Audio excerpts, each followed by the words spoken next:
One of my favorite things about this show is that we wrestle with some of the biggest questions in life. There's always been a motif in the show, this idea of black and white, and this is the functioning metaphor of the show, which is, you know, good and evil, and we try to represent both these ideas in every single character. The show is about sort of making a choice at a given point in your life, and is this a good choice or is it a bad choice? And we always try to muddy the waters. We talk about faith versus science, we talk about morality, we talk about the us versus them mentality. I mean, the fact that we have a group of people on our show called The Others is awesome. It highlights the fact that as long as you are not me, then you are wrong.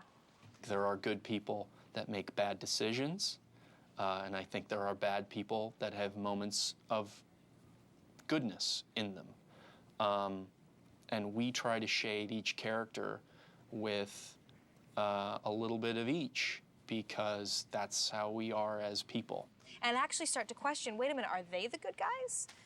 Are these other people the bad guys? Are we misaligned with our loyalties? So in terms of us versus them, and who are the others, and who are, you know, our survivors, I think those are all just names that at the end of the day kind of mean nothing. And suddenly Charles Widmore is saying, actually, I'm the good guy, Ben's the bad guy. Your whole idea of right and wrong is just flipped around, and you see that right and wrong are not linear, that they're completely organic. It can change every single day. The show is so successful at taking characters that should be perceived as evil, and somehow people love them.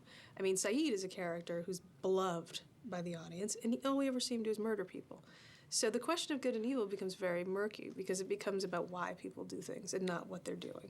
The same thing for the leadership of the island. It was about, well, if Ben is doing this in the name of something good, does then that make it good? Saeed basically thinks he's doing something good by shooting Benjamin Linus as a 12-year-old, because Benjamin Linus is going to grow up to be a horrible man. But in the abstract, he's shooting a 12-year-old. So you have to ask yourself, you know, are these people good or are they bad? The question, you know, going through, I think, to the very end of the show is going to be, is Ben a good guy or a bad guy?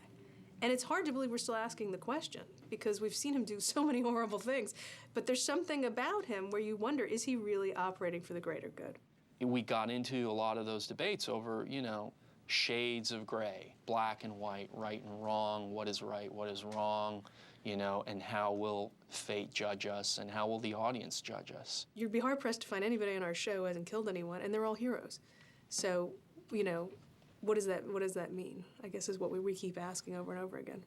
That's the one thing about Lost that makes it one of the most challenging and cool shows on TV, is that you really don't know what's going to happen, because characters are capable of anything, just like people.